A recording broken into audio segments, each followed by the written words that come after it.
Howdy fellow YouTubers, Mrs. Z Bunch of Numbers here with a Tale of Three Walmarts story.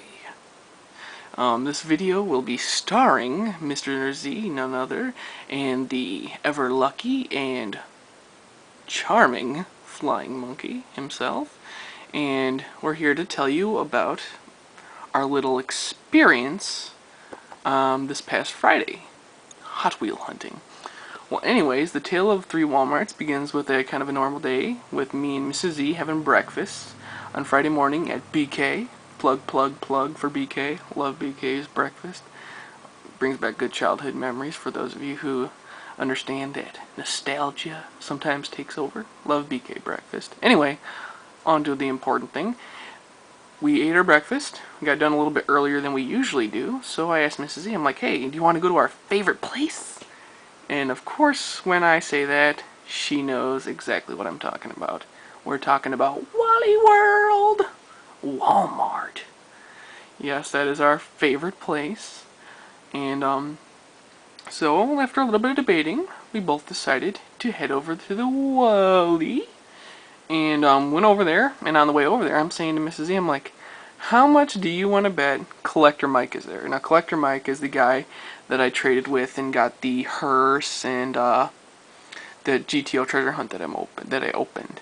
And he is extremely efficient in finding when they're gonna stock new Hot Wheels, and pretty much knows the stocking schedules and is willing to travel around the state of Illinois looking for Hot Wheels and trading with other local collectors to get what he wants.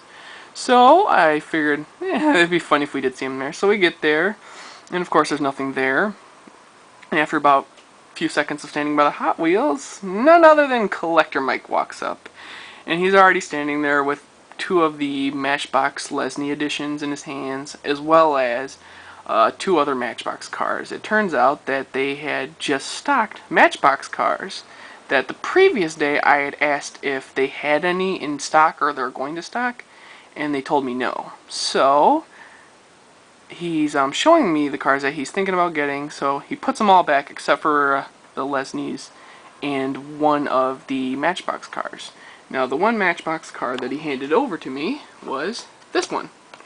Now, this is the Ford 08 E350 ambulance. Now, the cool detail about this, again, is with the metal chassis. I love the metal chassis and the metal cab, and the back part is plastic. Really like the details on this. Really looks like an ambulance, and the lights are 3D and everything. Pretty doggone cool. And he gave that to me because he already had one, and he figured, why not? I can let him have this one. So I thanked him for that. I was like, oh, sweet. And then after that, we both came to the mutual agreement that we were going to come back later in the day. Now, since I have school, I have to head off to school right away, and I didn't have the time. I asked if he would come back later in the day to check, and he's like, oh shoot, I'm already going back later in the day to check. So he told me that he was going to call me if he did ended up going in to check the Hot Wheels, and that was obviously before I got there. So anyways, we both left. I grabbed the Matchbox and headed out, went to school, got business taken care of. And on the way home, I decided, okay, alright, well, I should check my other Walmarts because it looks like everyone's getting ready to stock. So I head over to the one that was closest to my school, and lo and behold, the dump bin was full of brand new H-Case cars. So I'm digging through it. I found about 6 or 7 cars, and no treasure hunts. So I was just about getting ready to leave, and I noticed there's a pallet sitting there, and of course, being curious as I am, I looked at the pallet and noticed there were 3 or 4 brand new, unopened, still sealed, undehunted cases sitting on the pallet. And I'm thinking to myself, no, I'm not gonna pallet read without asking, because I was talking to another stocker at another Walmart, and she gave me the lowdown on why I shouldn't, and I agreed with her. So I waited till the stocker came back, and she came back eventually, and I asked her, I'm like, would you mind if I put out one more case? Now, I knew she's probably going to tell me no, because the dump bin was kind of full and the pegs were full. So I kind of expected the no, but what I didn't expect was to get the tongue lashing of a century. I felt like I was getting yelled at by Grandma Nellie when grandson Jeffrey stole some candy from the local convenience store. Oh my gosh, that lady dug into me like I would not believe. I asked her if I could put one case out, and she's like, no. And I'm like, well, when did you put out the case? Because I just wanted to get an idea of if it had already been gone through, or the dumping. And she's like, well, somebody like you came into my store and took the cases off my pallets, took one car and left everything on the floor. And obviously you guys know which that one car was. It was the treasure hunts. So he took 3 or 4 cases off the pallets and left the treasure hunt. And he sorted through the dump bin and took out the ones that were in there.